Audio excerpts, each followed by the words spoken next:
नमस्कार dear student. जैसा कि आपको पता है अपनी जो ज्योग्राफी प्रैक्टिकल की क्लासेस चल रही है, उसके हमने पहली यूनिट की 2 क्लास में जैसे तैसे हुआ अच्छा लिखने का प्रयास किया, अच्छा करने का प्रयास किया और आपको आशा भी दिलाते हैं कि उससे आपका बढ़िया 4 क्वेश्चन 4 नंबर का एक क्वेश्चन आएगा वो और एक इंटरव्यू का क्वेश्चन आराम से निकल जाएगा। अगर आप उन 2 क्लासेज को देख लेते हो तो आपका भी कॉन्फिडेंस अच्छा होगा और जो एग्जामिनर आएगा जो आपकी कॉपी देखेगा और आपसे कुछ सवाल करेगा उससे उसका भी बढ़ेगा, विश्वास बढ़ेगा और वो भी एक आप लोगों के बारे में एक अनुमान लगेगा कि हाँ आप लोगों को कुछ आता है या आपने मेहनत करी थी। मेन उद्देश्य वही होता है, मेहनत करी थी, है ना। अब जैसे आज नया साल है तो आपको नव वर्ष की सभी को बहुत बहुत शुभकामनाएं और अपने जीवन में नया लाने की कोशिश करो कि बहुत दिन हो गए सफलता नहीं मिल रही तो आप लोगों को कुछ ऐसा करना होगा जिससे सफलता मिले। तो नया करना है, संकल्प लेना है आप लोगों को। वैसे नहीं कि हर साल ही लेते आ रहे हैं, 1 महीना संकल्प चलता है फिर गए पता नहीं चलता कहाँ चला जाता। वैसा संकल्प नहीं लेना, आपको संकल्प सोच समझ करके अच्छी तरीके से संकल्प करना है ताकि आप भी अपने जीवन में हमारे जैसे या जितने बड़े बड़े महान लोग हैं उनकी जगह आप कर खड़े हो जाओ। और आज हम पढ़ेंगे अपना जो दूसरा टॉपिक है आंकड़ों का प्रक्रमण है। और आंकड़ों का प्रक्रमण में जो मुख्य चीजें आती है वो एक तो आती है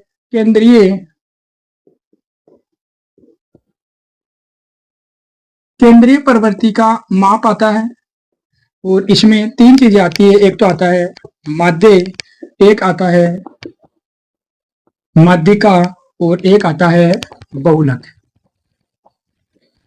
ये 3 चीजें हैं और आपको जो टेस्ट लेगा वो उसमें 95% क्वेश्चन माध्यिका से देगा। अगर कुछ सीधा देना चाहे तो माध्यिका दे सकता। बहुलक का वो आपको क्वेश्चन नहीं देगा, बहुलक का वो आपको इंटरव्यू में सूत्र जरूर पूछेगा या बहुलक किसे कहते हैं वो पूछेगा या फिर इसके बारे में टेस्ट में आपको पूछ सकता है माध्य के गुण बताओ, माध्य के कोई दोष बताओ या इसके उपयोग बताओ। ऐसा ही क्वेश्चन यहाँ से पूछ सकता है वो इंटरव्यू में। लिखित टेस्ट में तो 100% है कि जो आपका लिखित टेस्ट होगा उसमें से तो प्रत्येक एग्जामिनर माध्यिका का क्वेश्चन पूछता है, आपको कुछ डाटा देगा कि निम्न आंकड़ों की माध्यिका ज्ञात कीजिए और इसमें वो पूछ सकता है। और इसमें एक अगर और पूछे वो तो इसका सूत्र पूछ सकता है। ये जो 4 चीजें हैं ये पूछेगा वो साक्षात्कार में। इसी में भी वही चीजें हैं, इसका आपको सूत्र पूछ सकता है। दूसरा इसके कोई 2 गुण बताओ, कोई 2 दोष बताओ या माध्यिका की उपयोगिता या उपयोग बताओ कि कहां पर इसका उपयोग हो सकता है। वही बहुलक में है, इसका सूत्र तो मुख्य ही होता है जिसके सूत्र में आता है कि F0 क्या है, F1 क्या है, लो लेवल क्या है, वर्ग अंतराल क्या होता है, वो चीजें आपको पता होनी चाहिए। इसके भी कुछ गुण है, कुछ 2 दोष है, 2-4 दोष है, 2-2 याद कर लो ज्यादा नहीं तो। और इसका भी कोई उपयोग हो तो ये चीजें हैं, ये आपको पूछेगा वो साक्षात्कार में।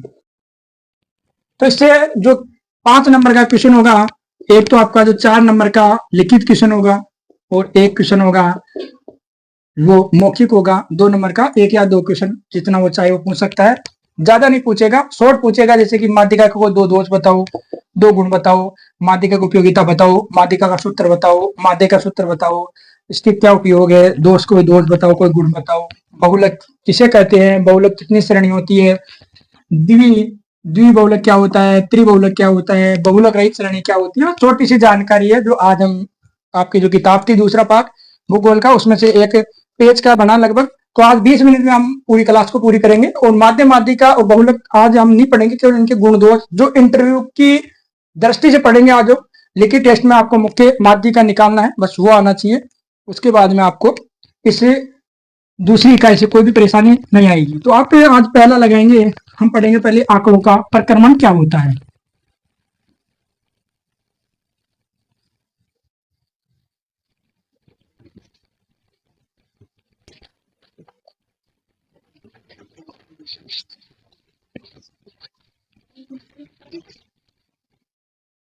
तो देखो आंकड़ों का जो प्रक्रमण या प्रस्तुतिकरण होता है उससे क्या हो जाता है, आंकड़े बहुत गंभीर हो जाते हैं। तो हम थोड़ा रुककर लिखते हैं ताकि आपका वीडियो ज्यादा लंबा ना हो। तो हम देखेंगे आंकड़ों का प्रक्रमण। अब इसमें देखो आंकड़ों का संगठन तथा प्रस्तुतिकरण है कि आंकड़ों का जो संगठन होता है या जो प्रस्तुतिकरण होता है वो हमें क्या बनाता है, बोधगम्य बनाता है, यानी समझने समझने योग्य बनाता है। कि जो भी आंकड़े अपने पास होते हैं उनका जो प्रस्तुतिकरण करते हैं उससे आंकड़े में क्या होती है, समझने योग्य बनते हैं। इसमें आंकड़ों का प्रकरण कैसा हो जाता है, सरल हो जाता है, आसानी से समझ में आ जाते हैं। आंकड़ों का जो विश्लेषण है, विश्लेषण के लिए अनेक विधियों की उपयोग किया जाता है, जिसमें एक विधि होती है केंद्रीय प्रवृत्ति के माप। और आपके जो सिलेबस है उसमें यही दे रखा है केवल केंद्रीय प्रवृत्ति के माप। उसके अलावा आंकड़ों का विश्लेषण प्रकीर्ण के माप से भी होता है। और एक विधि है वो है संबंध के माप। इन तीन विधियों से या तीन प्रकार से आंकड़ों का विश्लेषण किया जाता है। आंकड़ों का प्रस्तुतिकरण आंकड़ों को क्या बनाता है, सरल या बोधगम्य बनाता है। केंद्रीय प्रवृत्ति के माप क्या होता है, तो केंद्रीय प्रवृत्ति का माप होता है कि जो वितरण का केंद्र है ज्ञात करने वाली जो सांख्यिकीय विधियों को क्या कहते हैं हम लोग, केंद्रीय प्रवृत्ति का माप के नाम से जाना जाता है। कि जो वितरण का केंद्र ज्ञात करेगी कि जो अपने पास डाटा वितरित है, अब उन डाटा जो वितरित है उनका क्या ज्ञात किया जाएगा। तो इनमें जो तीनों विधियां हैं इसकी माध्य, माध्यिका और जो बहुलक है, तीनों इसमें क्या होता है, वितरण का केंद्र ज्ञात किया जाता है। तो यही कह रहा है कि जो वितरण होता है उस वितरण का केंद्र ज्ञात करने वाली सांख्यिकीय विधियों को क्या कहते हैं हम लोग, केंद्रीय प्रवृत्ति के माप के नाम से जाना जाता है। इसे हम सांख्यिकीय औसत के नाम से भी जान सकते हैं, यानी केंद्रीय प्रवृत्ति के माप को हम सांख्यिकीय औसत भी कह सकते हैं। इसके बाद में देखो केंद्रीय प्रवृत्ति के माप तीन होते हैं जो आपके सिलेबस में कैसे कैसे दिए हुए हैं, माध्य, माध्यिका और बहुलक। एक बार फिर कह रहा हूं आप सबको माध्यिका निकालना आना चाहिए, क्योंकि आपको 95% क्वेश्चन यहीं से मिलेगा। बहुलक का वो क्वेश्चन नहीं पूछेगा, बहुलक के बारे में जानकारी पूछेगा जिसमें आपको सूत्र याद होना अनिवार्य होना चाहिए। अब इसके बारे में वो पूछेगा माध्य के कोई दो गुण बताओ या कोई दो दोष बताओ, माध्यिका के गुण दोष या बहुलक के गुण दोष पूछ सकता है आप लोगों को। तो माध्य के गुण है, देखो सीधा याद करो, माध्य के गुण पूछे चाहे माध्यिका के गुण पूछे चाहे बहुलक के गुण पूछे, पहला गुण यही होगा सबका कि इसकी गणना विधि कैसी है, सरल है। पहला रट लो, सीधी लाइन होनी चाहिए कि माध्य की पूछे, माध्यिका पूछे, बहुलक का पूछे, गणना विधि कैसी होती है, सरल होती है। दूसरा माध्य के साथ माध्यिका याद करते हैं। देखो इसके चरों में यानी माध्य के चरों में, माध्य के चरों को आरोही व अवरोही यानी घटता और बढ़ता क्रम में व्यवस्थित नहीं करना होता। बस ये ध्यान रखना, इसमें माध्य में जो चर होते हैं, जो संख्या होती है, उस संख्या को हमें आरोही और अवरोही क्रम में व्यवस्थित नहीं करना होता। जबकि यही चीज हम माध्यिका में पढ़ेंगे तो माध्यिका की यह विशेषता होगी कि इसको चरों को आरोही और अवरोही क्रम में व्यवस्थित करना होता है। यानी माध्यिका में अवरोही या आरोही क्रम में जमाना पड़ेगा, जबकि माध्य में ये अनिवार्य नहीं है। तो वो आपको सीधा पूछेगा कि माध्य के कोई दो गुण बताओ, सीधा याद हो गया कि इसकी गणना विधि सरल है और इसके चरों को आरोही और अवरोही क्रम में व्यवस्थित नहीं करना होता। इसके बाद में अगर आपको दूसरा को याद रखना हो तो देख लो, आप लिख लेना कि ये सदैव कैसे होते हैं, निश्चयात्मक होता है माध्य, इसके परिकलन में किसी प्रकार का अनुमान नहीं होता। क्योंकि सीधे याद रख लो कि माध्य जो होता है सदैव निश्चय होता है, निश्चित होता है, और जो माध्य का परिकलन किया जाता है, ज्ञात किया जाता है, उसमें किसी अनुमान का प्रयोग नहीं किया जा सकता। क्योंकि माध्य क्या होता है, कुल पदों का योग बटे हुए कुल पदों की संख्या, n पदों का योग बटे हुए n पदों की संख्या होता है। औसत के समान निकाला जाता है माध्य। जो आप माध्य माध्यिका बहुलक के सवाल जब पढ़ेंगे तब आपको पता चलेगा। और यह सभी मूल्यों या चरों का प्रतिनिधि मूल्य होता है, याद रह जाए तो ठीक बात है। और एक है यह श्रेणी के सभी मूल्यों पर आधारित होता है, इस कारण इसमें सभी चरों का महत्व कैसा होता है, समान होता है। तो माध्य बहुत सीधा इसलिए पूछेगा नहीं, क्योंकि देखो माध्य निकालने का सीधा सा सूत्र है, दो विधियां हैं, प्रत्यक्ष और अप्रत्यक्ष विधि है। माध्यिका और इनको ज्ञात करने की दो प्रकार की विधियां हैं, एक तो प्रत्यक्ष है और एक अप्रत्यक्ष है। लेकिन फिर भी मैं आपको माध्य का थोड़ा सीधा सा सूत्र बताता हूँ। क्यों नहीं पूछेगा आपको लिखित में माध्य, क्योंकि इसको क्वेश्चन देना होता है 4 नंबर का। और माध्य का सूत्र है n जो पदों है, n पदों का योग बटे हुए n पदों की संख्या बराबर माध्य होता है। तो इतना सीधा तो वो देगा नहीं कि आपको एक सारणी बनवाएगा, वो सारणी बना करके आपको कहेगा कि माध्य निकालो, तो आप सीधा निकाल दोगे। जैसे मान लो 10 संख्या दे रखी उसने, 2, 5, 7, 8, 6 और इधर वर्ग है जैसे 1 से 5, 5 से 10, 10 से 15 और 15 से 20। इतनी बड़ी सारणी लिख करके वो आपको ऐसे तो कहेगा नहीं इसका माध्य निकालो, क्योंकि इसमें सीधा निकालो आप 1, 2, 3, 4 इन संख्याओं को जोड़ो, जितना इनका योग आएगा उसमें 1, 2, 3, 4, 5 का भाग दे दो, ये वाक्य माध्य निकल के आ जाएगा। तो इतना सीधा तो आपको देगा नहीं, इसीलिए आप ये कहते हैं ना समझे कि आपको माध्य पूछेगा। 100% वो माध्य का पूछेगा। इसलिए माध्य के अगर आपसे पूछे तो गुण वगैरह पूछेगा तो आपको सीधे याद रखना है, इसकी गणना विधि सरल होती है, इसको आरोही अवरोही क्रम में जमाने की कोई जरूरत नहीं होती। इसमें किसी अनुमान का सीधा बोल देना, इसमें अनुमान नहीं लगाया जा सकता। और जो ये होता है माध्य, ये मूल्य सभी श्रेणियों पर आधारित होता है, चरों का महत्व समान होता है, ये प्रतिनिधि मूल्य होता है। बस इतना सा आपको दिखना है। अब इसके बाद में हम पढ़ेंगे माध्य के दो दोष, फिर माध्यिका के गुण दोष, फिर बहुलक के गुण दोष, और आज का अपना सेशन ही समाप्त हो जाएगा। और पक्का गारंटी दिलाता हूं कि आपको जो अब हम पढ़ेंगे माध्य के कुछ दो दोष है, 2-3 दोष है, उसके बाद में उपयोग और माध्यिका। तो देखो माध्य के दोष है तो ये केवल दोष याद करने, आपको 2 मुख्य याद रखो, और कुल टोटल 3 ही लिखा है, सब आपकी किताब में दिए हुए है, आप अंडरलाइन कर लेना ताकि आपको ज्यादा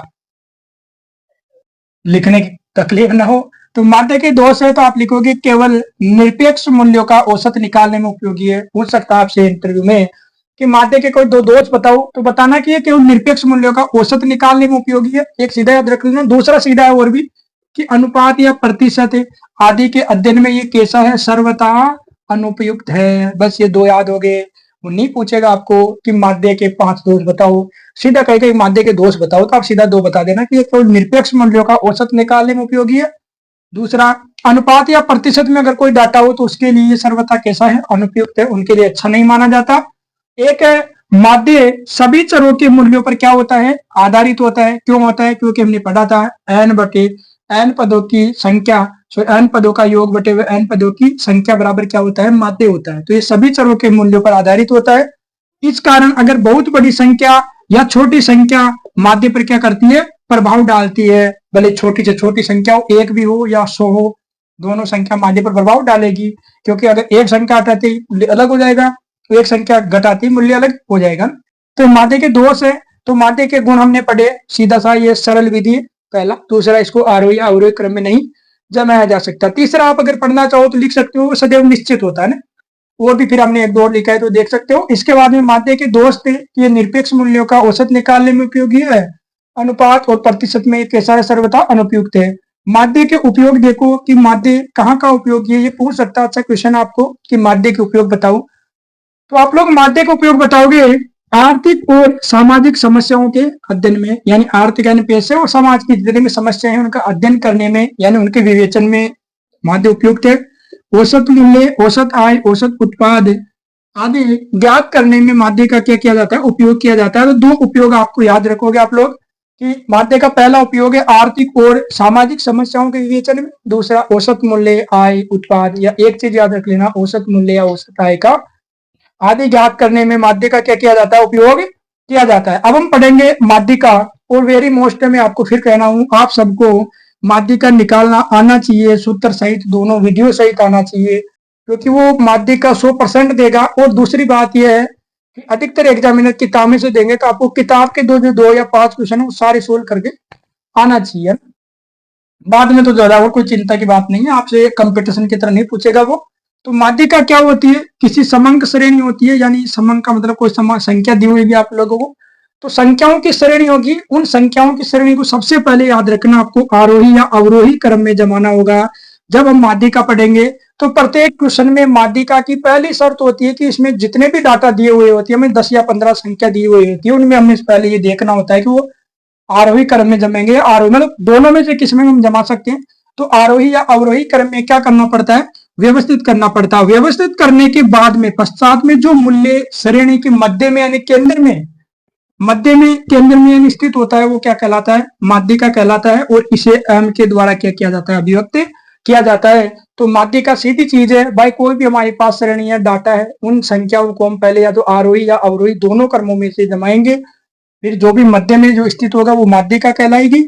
और माध्यिका के गुण है, वही सीधी बात है, हमें याद है, वैसे माध्य पढ़ने से माध्यिका के गुण याद हो जानी चाहिए थी कि इसकी गणना विधि कैसी है, सरल है। ये याद न भी करो तो दूसरी तो हमें याद ही है कि इसको कैसे जमाना होगा, आरोही या अवरोही क्रम में जमाना होगा। क्योंकि नहीं बोलने से अच्छा है कि कुछ इसके बारे में बोलो। अगर आप लोग वहां चुप बैठे रहोगे मूर्ति बन करके, तो आपको कितना ही अच्छा आता हो, उसकी जो एग्जामिनर होगा उसकी धारणा चेंज होगी। और 100% लिख के ले लो कि जो आपको नंबर दिया जाएगा वो मुख्यतः इंटरव्यू की बेस पर दिया जाएगा। अगर आपका इंटरव्यू में परफॉर्मेंस अच्छा होता है तो फिर वो आपको अच्छे नंबर दे जाता है ना।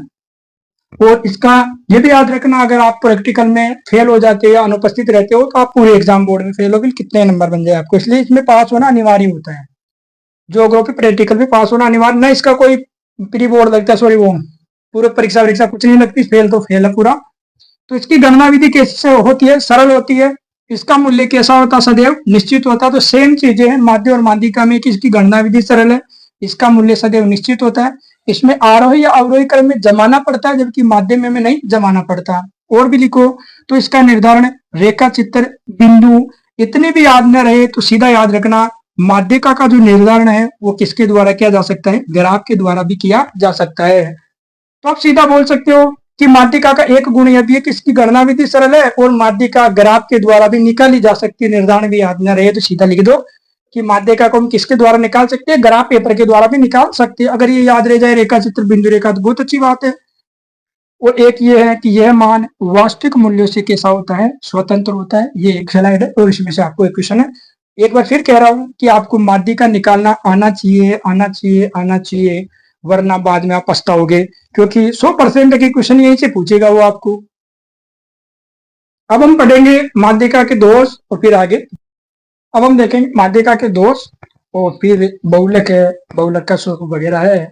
तो माध्यिका के दोष है, माध्यिका का पहला दोष है कि अगर अधिक आंकड़े हो यानी अधिक संख्या हो तो माध्यिका को ज्ञात करना क्या होता है, कठिन होता है। माध्यिका का पहला दोष याद रख सकते हो आप लोग कि अगर ज्यादा संख्या में अपने पास में संख्या हो, सॉरी अधिक आंकड़े हो, ज्यादा संख्या हो तो माध्यिका को ज्ञात करना क्या होता है, कठिन होता है। दूसरा जो दोष याद रखो आप लोग, तो सीधा छोटा सा रख सकते हो, यह केवल अनुमानित तथा स्थिति संबंधी माध्य है।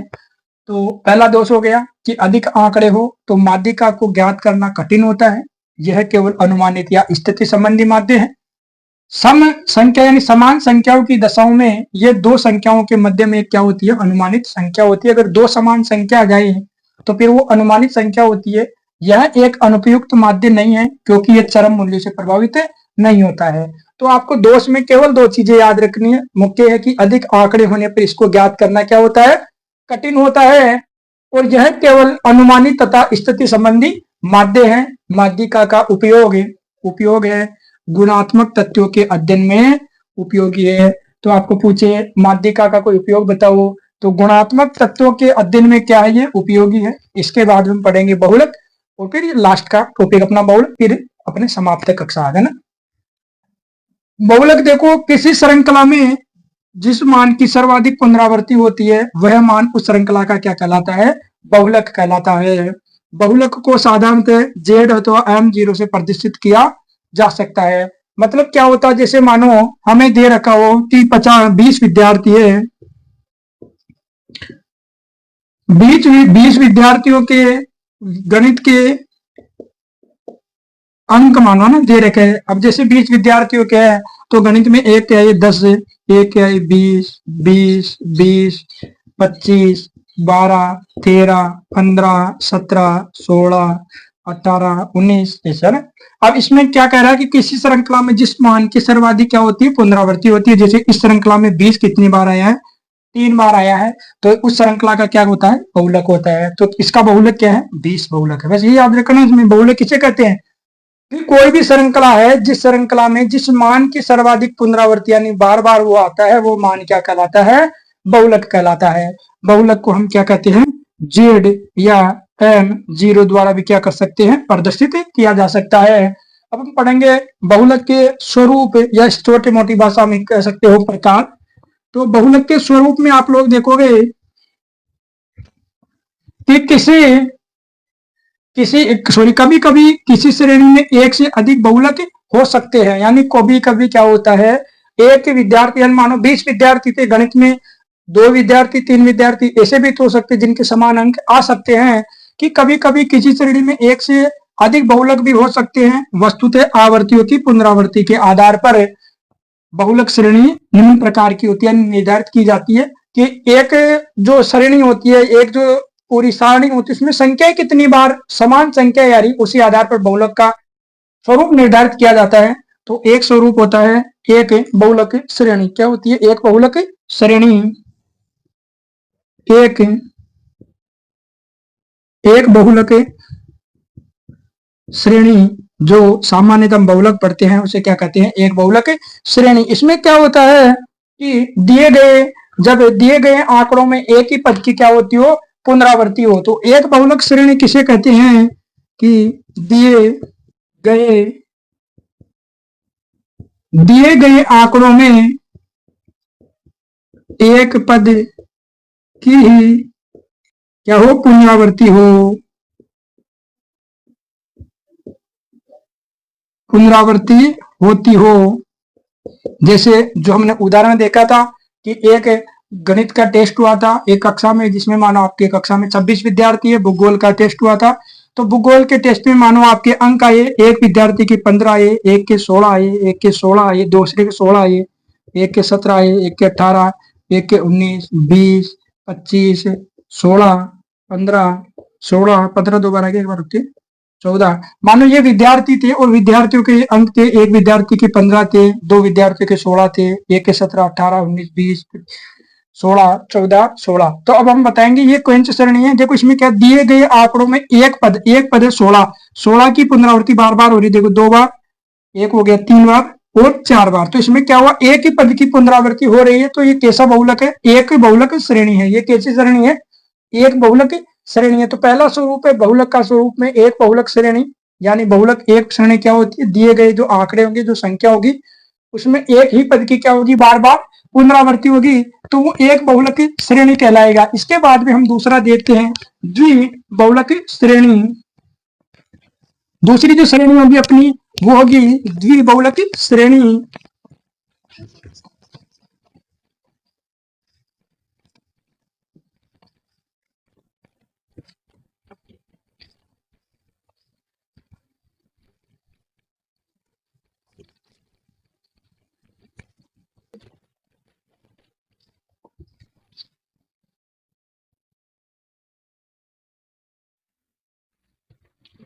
द्विबहुलक श्रेणी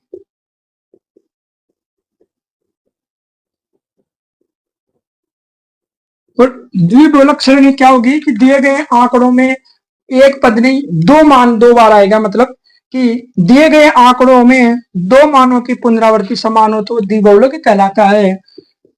कि दिए गए मानों में दो मानों या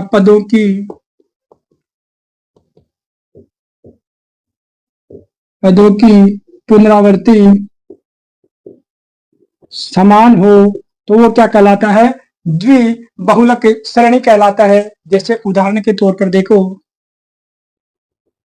जैसे एक टेस्ट हुआ, वो टेस्ट के नंबर देखो कि एक टेस्ट में विद्यार्थियों के नंबर आए, एक विद्यार्थी के 14 आए, एक के 15 आए, दूसरे के भी 15 आए, एक के 16 आए, एक के 17 आए, एक के 16 आए, एक के 18 आए, एक के 19 आए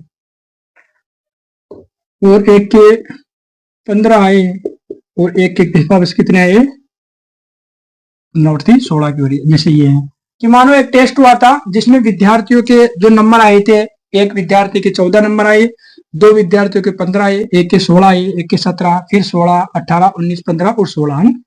अब द्विबहुलक श्रेणी क्या कहती है कि दिए गए मानों में दो मान या दो पदों की पुनरावृत्ति क्या हो, समान हो। जैसे इसमें एक मान है 15 और एक मान है 16। अब देखो वैसे मान 14 भी है, 17 भी, 16, लेकिन इनकी पुनरावृत्ति नहीं हो रही। 15 की पुनरावृत्ति कितनी बार हो रही है, 1, 2 और 3 बार। 16 की पुनरावृत्ति कितने बार हो रही है, 1, 2 और 3 बार। तो ये कैसी श्रेणी होगी, ये द्विबहुलक श्रेणी कहलाएगी ना। कि दिए गए मानों में दो पदों या दो मानों की पुनरावृत्ति समान हो तो द्विबहुलक श्रेणी कहलाती है। इसके बाद में एक आता है त्रिबहुलक श्रेणी। त्रिबहुलक श्रेणी और वही सेम है कि दिए गए मानों या पदों में तीन मानों या पदों की पुनरावृत्ति समान हो तो वो क्या कहलाता है, त्रिबहुलक श्रेणी कहलाता है। और वही एग्जाम्पल में देखे तो आप लोग एक टेस्ट का उदाहरण ले सकते हो। ये टेस्ट हुआ जिसमें विद्यार्थियों के नंबर थे 5, 7, 8, 5, 6, 7, 9, 8, 4, 3, 2, 0, 11, 12 और 15 ये विद्यार्थियों के नंबर आए थे, जिसमें सभी पद है लेकिन देखो पुनरावृत्ति एक तो 5 की हो रखी है 2 बार, और 2 बार 5 की पुनरावृत्ति हो गई। तीसरा पद देखते हैं 7, 7 की पुनरावृत्ति हो गई। एक पद है 8, 8 की पुनरावृत्ति हो गई 2 बार।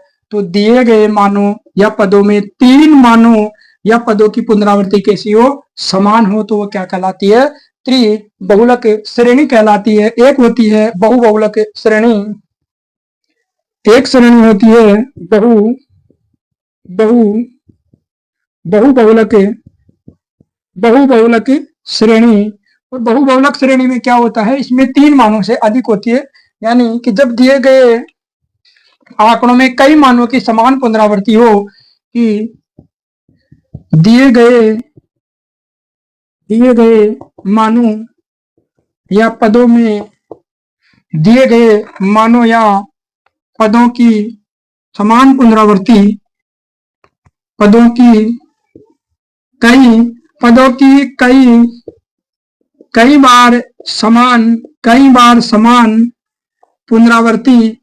बार समान पुनरावृत्ति होती है, वह क्या कहलाता है, बहुबहुलक श्रेणी कहलाता है। यानी बहुबहुलक श्रेणी कि दिए गए मानों में, बहुबहुलक श्रेणी में दिए गए मानों में या पदों की कई बार क्या होती हो, समान पुनरावृत्ति होती हो। यानी 3 बार से तो अधिक होनी चाहिए, क्योंकि अगर 3 बार से कम होगा तो वो 3 बार से कम होगा द्विबहुलक हो जाएगा, 1 बार होगा तो एक बहुलक हो जाएगा, 3 बार होगा तो त्रिबहुलक हो जाएगा, और 3 से ज्यादा बार होगा तो फिर वो बहुबहुलक श्रेणी में आता है। क्योंकि एक भी टेस्ट है, मान लो 20 विद्यार्थियों का, तो 5 विद्यार्थियों के समान अंक आ सकते हैं, इसमें क्या बात है, ये बहुबहुलक श्रेणी होती है। एक होता है बहुलक रहित श्रेणी, बहुलक रहित श्रेणी, यानी जिसमें बहुलक ही ना हो, यानी पदों की संख्या क्या ना हो, समान पुनरावृत्ति ना हो। कि जब किसी बहुलक रहित श्रेणी में पढ़ेंगे हम लोग कि जब किसी श्रेणी में एक बार भी